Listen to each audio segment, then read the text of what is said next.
How to market a print-on-demand store. Indeed, I've scaled one of my clients' print-on-demand company. He was just selling t-shirts and it had nothing unique about the product. Scaled that company, he was making 10K per year, 10K, not profit, revenue. That we scaled that to 100K per month revenue, 30K per month, $30,000 per month profit. Pure profit. Let's get into it, how we did it, why we did it, and which channels you should avoid to market your print-on-demand store, print-on-demand clothing. Number one, if you're not making 10K profit per month yet, avoid Google. Usually print-on-demand, I may be seeing 100 print-on-demand companies and talk to maybe half of them. 90% of them, 90% of the ones that I talk to fail in Google Shopping. The reason being is you're not going to have a unique identifier when people search for it, because Google is a pull marketing. People search for something and you show up. But on Facebook, you push market. So you show your ads on people's feeds when they don't need something urgently, because the stuff you're gonna sell, people don't need it. People either need a baggy t-shirt, old money style. When I type in old money style t-shirts, you're not gonna have a print on demand, a company selling old money style t-shirts, right? It could be a drop shipping, right? But we are doing print on demand specifically. So you're not gonna have those. You're using either Gelato or Printify, one of those providers, right? So those providers only provide a certain quality of t-shirt, which always fail when you use Google Shopping, Google PMax, any other Google products. What you need to do is, since the majority of the power is going to come from your design and your positioning, what we did with this brand, we jumped in all in to Facebook advertising. Predominantly Instagram ads. We managed placements to go heavy on Instagram. So we pushed more there instead of Facebook, because our target audience was mainly on Instagram instead of Facebook.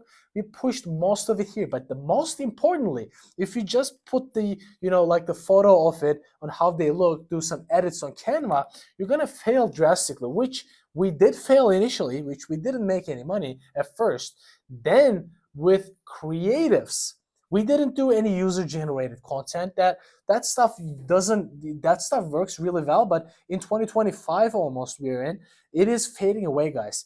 The user-generated content is not as powerful as it was before, back in 2020, 2019. Now, what the client did in terms of the creatives, he was really, really heavy on positioning his creatives in a certain way that created a certain brand tone. It wasn't like, buy my product. He was mainly pushing the story in the creatives. What do I mean by this? Let's say Dorian Yates lifting heavy weight, really hardcore metal music in the background, and then you reveal the product. So I will go show you the video script a little bit. In the beginning, you're gonna show a video, a clip of what you want your brand to be positioned as. Let's say you want to position your brand as really cool, I don't know, football, soccer skills, right? Soccer skills. Ronaldinho is doing really cool stuff with the football. Ronaldinho doing really cool stuff with the football, with the soccer ball, or whatever you are. If you're in the United States, you probably know it as soccer. If you're in Europe, it's football. Ronaldinho is doing really cool stuff, heavy editing, really good background music. The video has to be hyper edited by a really cool way. At the end of the video, you're gonna tie this cool emotions that you spike in that person to your brand. So that person has to feel on Facebook ads or Instagram ads, oh shit, this is really cool, I need to have that. That is overall what we do with print on demand. We want to evoke that emotion, because people never need your print on demand stuff. So that could be Ronaldinho in, let's say, bodybuilding example.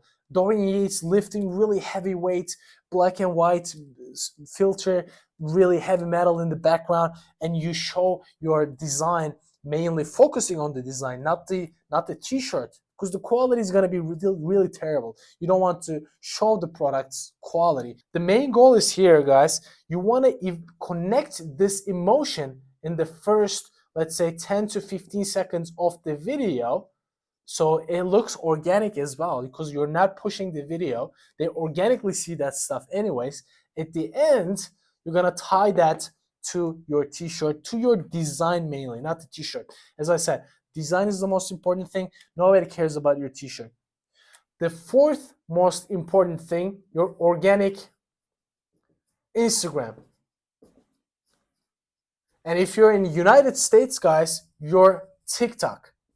Because TikTok Shop is there, guys. You can leverage that like crazy. TikTok Shop, you should leverage this like crazy. Right now in Australia, we don't have TikTok Shop. So most of the brands that I'm working with or I've worked with in the past, they didn't have TikTok Shop. But if you're in the United States or any country that has TikTok Shop, people don't have to visit your site. So they can just click and purchase that stuff and they ship it right away. That's the beauty of it. So leverage this like crazy. Leverage this like crazy, but of course you have to do a lot of those videos. I'm talking about organic TikTok, not TikTok ads yet. Organic Instagram is huge, guys. Once people come to your page, organic Instagram page, because let's say I see an ad on Instagram, right? So there's this profile image. The ad is playing. Let's say this is a feed ad. The ad is playing. The video is playing. I don't want to buy yet. I just want to click and see what this profile is about. I go to this profile. If the profile is still aligned with this whole emotion I'm trying to evoke, the whole position, the positioning I talked about, if it is aligned with this, that person is going to be like, all right, you know what? I want to feel like this. I want to feel like X person, Y person. I want to feel like this. I cannot give an example, but let's say jiu-jitsu example, right? If a really cool jiu-jitsu guy, like Gordon Ryan, for instance, you're using his clips, he's doing arm bars and all, and then at the end you show your hardcore Gordon Ryan, like the king, he's flexing his stuff, his t-shirt, right? You can evoke that emotion. A person watching this, oh, fuck man, that looks so cool. I want to look like him. You want that emotion. Just for the sake of it, they're going to buy. That is what we're trying to achieve. And then you have to have a lot of those emotions, a lot of those clips organically on your Instagram. I would suggest you can buy followers if you're under 1,000 followers on Instagram. The people who you follow should be way lesser than number of people following you. That's critical. Otherwise, you look like a scammer. So what we want to have, let's say, 1 to 10, 10 to 1 is a good ratio. Let's say you have one person you're following, 10 people following you. Or ideally, let's do 1,000 people following you, you're following 100 people. Or just multiply 10x that. So that's the whole ratio that I usually go for on organic Instagram, because it's the part where people double check if you're like a scam store, you're selling everything under the sun, pens, mugs, hoodies, and blah blah, or you're actually position yourself as a certain thing, as a certain Christian lifting brand, or a loyal Muslim guy, like those connect tight communities. It doesn't have to be religion. I'm just giving an example. Or a really skillful soccer player. So these are the core elements. But we have some bonuses as well. We're not done yet, guys. Don't move anywhere because I'm going to show you a really cool thing. A really, really cool thing. Number 5, we are on Facebook ads.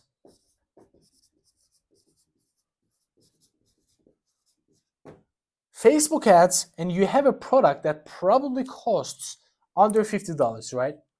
No more than 50, no more than 60, let's say. If it's a print on demand, doesn't make sense if you push it more than 60. What you want to do, guys, is you want to utilize a lot of broad targeting on Facebook ads. Do not try to, even though you have a niche product, you have a niche positioning, do not try to force it to target a certain audience. You're going to lose a lot of money and you're not going to be profitable. I will tell you what happens. You first, let's say this is really niche audience. You pump in all the audiences that you're probably targeting. You put soccer, let's say you have like a Ronaldinho skills t-shirt, soccer, you put football, you put Liverpool, you put, people loving t-shirts, fashion, you put all those interests in one audience. and that audience will be like I don't know, 1 million, let's say, audience size, and you put only male between the age of 20 to 35. Let's say this audience size is 1 million in Facebook advertising, Facebook ads interface. This will start to generate, let's say, 2x ROAS you're going to have, return on ad spend ROAS is. Let's say you put $1 in, you get sales worth $2, right? You get 2x ROAS. And then over a week's time, you're going to get a couple of purchases right away in the first week. Then your ROAS will go to 1.5, 1.2. At the end of 2 months, you're going to be at 1.1. This audience is going to die. And most of the people in those interests are not there by intent. They're there by mistake. Unfortunately, this is the current age of Facebook advertising. But with broad targeting, this is going to be much, much long-lived. So you're going to have male 20 to 35. You can put the gender and the demographics, the age, that doesn't restrict it being broad targeting. And then you're going to have the key part here is, guys, no interests at all, no, zero interests. And you're going to start by, let's say, 1.2 ROAS, 1.5 ROAS, 2 ROAS, 5 ROAS, and this will continue. Of course, you're probably not going to exceed like 10 ROAS, but this is going to continue in month 6. I remember with that brand, the print-on-demand company I told you about, we tested maybe 50 different audiences. 50 different audiences. We stacked lookalikes, everything. And that is the brand that we scaled to the moon, right? And that brand, we had one broad audience. None of the other audiences have beaten the broad audience. Even though you are super niche, let's say you're selling bubble, the bubble teas. If you're selling something, your print on demand is about bubble teas, and you literally printed those bubble teas and selling them right online. Even then, it's super, super niche. Want to go broad. Always go broad if you have a print on demand company. For some reason, with that specific subset of e-commerce, broad targeting works like magic. And the second part, the sixth point, which also is really, really important, retargeting. To do retargeting, you have to have a pixel, which is now called datasets in Facebook ads. Datasets or other platform, they still call it pixel. Place it in most of the platforms, even though you don't want to target them. Place it in X. Place it in TikTok. Open advertising accounts in those and place your pixel. Place in TikTok. Place in X. Place in. Start allocating. Have a Google Analytics account. Analytics. Put it on Outbrain. If you have analytics, you can import that to Google Ads. What happens then? If you, in case, let's say you get to a point where you have 20K profit per month, now you have these platforms can do the retargeting with such a small budget, even $10 each every day is such a small budget for retargeting. You will be able to retarget those people in multiple places by not spending anything, but you're gonna be making a lot more money. You're just collecting those low-hanging fruits when they're not expecting that. And then once you have, as I said, past 10K profits, in this case, you can do it in any time, but if you want to test if your product is viable or not, I do not suggest that you do after, before 10K profits. So after you get to that point, again, you can do it earlier, but that's my 2 cents.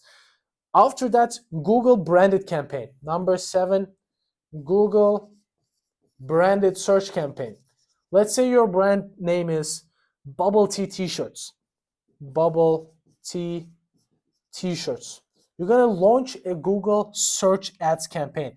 This is when you get to that 20K, 10K profit margin, profit mark, your brand is making some sales and you're profitable, right? To make 10K profit, you probably have to make at least 400, 500 sales every month, right? I think 600, 700 maybe, depending on your profit margin.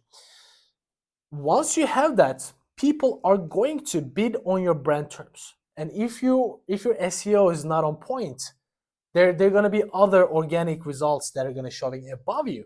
So you want to prevent that. Let's say a person is going to buy from you, but they see another ad that's popping up targeting that specific keyword and your brand, and you lost that customer. So to cover that, you're going to have a branded search campaign, Google search campaign, that is covering whatever your brand name is. This is called branded search campaigns in Google Ads, and these are the most profitable search campaigns. This is literally, imagine this as a valet in front of your restaurant guiding people to come in, right? This is like a really security-driven campaign type, but you can't imagine how many people you lose if you don't have a branded campaign. This is crucial, and the bigger you get, the more important this is to have. If you have like 10, let's say you're in Shopify dashboard, you have like 5K per month. This is not even profits. If you're making like $1,000 profit per month, don't even bother with Google Ads. Come to 20K at that point, you will understand, oh, okay, shit. Now I have to cover my brand terms so other people don't. Guys, I'm talking about what I have done, what I have achieved with the clients that I have in the past or now. So these are all the strategies that worked, proven, tested strategies. But of course, not every print-on-demand design is gonna sell like crazy. So you have to have a unique positioning. Even though you have a bad product, you can still position it really smartly and use these strategies. Hopefully you will make some more money than you're currently doing. And of course, I'm talking about what I have done in my advertising career over 9 years. So if you like this stuff, don't forget to subscribe, and I will see you again next time.